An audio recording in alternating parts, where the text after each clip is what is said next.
A ver, imagínense esto. Es pleno siglo XIX. El mundo necesita, pero con urgencia, un atajo entre dos océanos gigantes.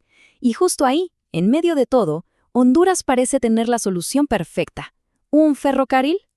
Pero lo que empezó como un sueño de progreso, de modernidad, se convirtió en una pesadilla de deuda que persiguió al país por casi un siglo. Hoy vamos a desentrañar esa historia. Y aquí viene la gran pregunta, ¿no? ¿Cómo es posible que un solo proyecto, un tren, termine hipotecando el futuro de toda una nación? Bueno, esa es la pregunta que vamos a intentar responder.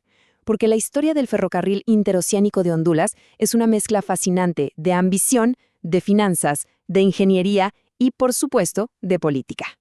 Bueno, para entender todo esto tenemos que viajar en el tiempo. Vámonos a mediados de 1850. El mundo entero está loco con la fiebre del oro en California, y todo el mundo busca una ruta más rápida, más corta, para conectar el Atlántico con el Pacífico. Y en ese mapa, Honduras se veía como la solución ideal, casi como un puente natural esperando ser construido. La promesa era monumental. O sea, no era solo un tren. La idea era trazar una línea que atravesara selvas y montañas para poner a una nación muy joven en el corazón del comercio mundial. Era una visión audaz, casi utópica, de escala global. Y claro, detrás de un sueño tan grande, siempre hay una figura clave. En este caso, era el presidente José María Medina. Para él, esto no era solo un montón de rieles y durmientes, era la materialización de la modernidad. Era el símbolo máximo del progreso para Honduras. Pero, por supuesto, un sueño de esta magnitud necesitaba una cantidad de dinero igualmente gigantesca. Y fue justo ahí, en la búsqueda de esa financiación, donde la visión de progreso se dio de frente con la durísima realidad de las finanzas internacionales. La misión era muy clara. Honduras mandó a sus mejores diplomáticos a los centros financieros del mundo, a Londres y a París, con una tarea muy concreta. Consigan el capital para hacer realidad este ferrocarril. Era, sin duda, el proyecto más ambicioso de la región. ¿Y saben qué? Lo lograron. Consiguieron una suma que para la época era astronómica, 6 millones de libras esterlinas.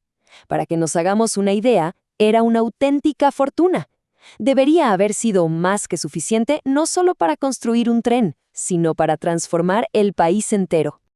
Pero aquí, justo aquí, es donde la historia da un giro terrible. De esos 6 millones de libras, se calcula que a Honduras, para el proyecto, llegó menos del 15%. Menos del 15%. Entonces la pregunta es obvia. ¿A dónde se fue todo el resto del dinero? El desglose es simplemente increíble. La inmensa mayoría de la plata, casi 5 millones de libras, se evaporó. Se fue en comisiones, en honorarios turbios, en acuerdos sospechosos con banqueros y agentes en Europa. Y todo esto antes de que se pusiera un solo clavo en Honduras.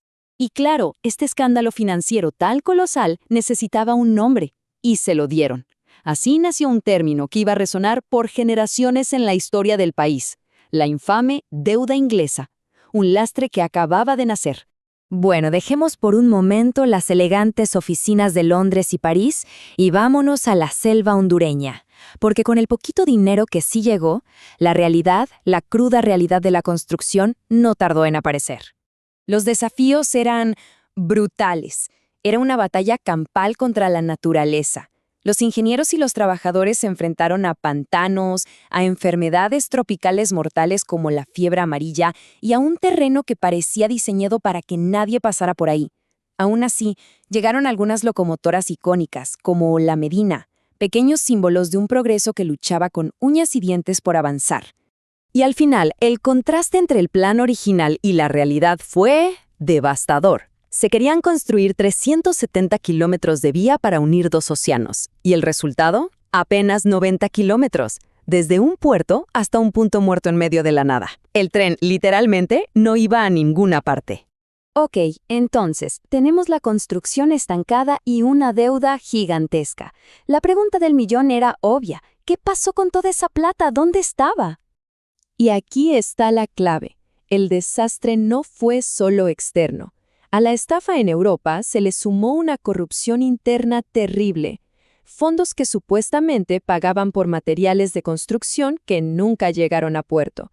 Y peor aún, dinero que se desvió cínicamente para financiar conflictos políticos y guerras civiles dentro del mismo país. Esta cita es demoledora, piénsenlo. En unos pocos años, Honduras pasó de ser una promesa de inversión a tener la peor reputación financiera del planeta. El sueño se había convertido oficialmente en una pesadilla internacional. Las consecuencias de este fracaso monumental no fueron algo de un par de años. No. La sombra de la deuda del ferrocarril se proyectó sobre Honduras durante generaciones enteras.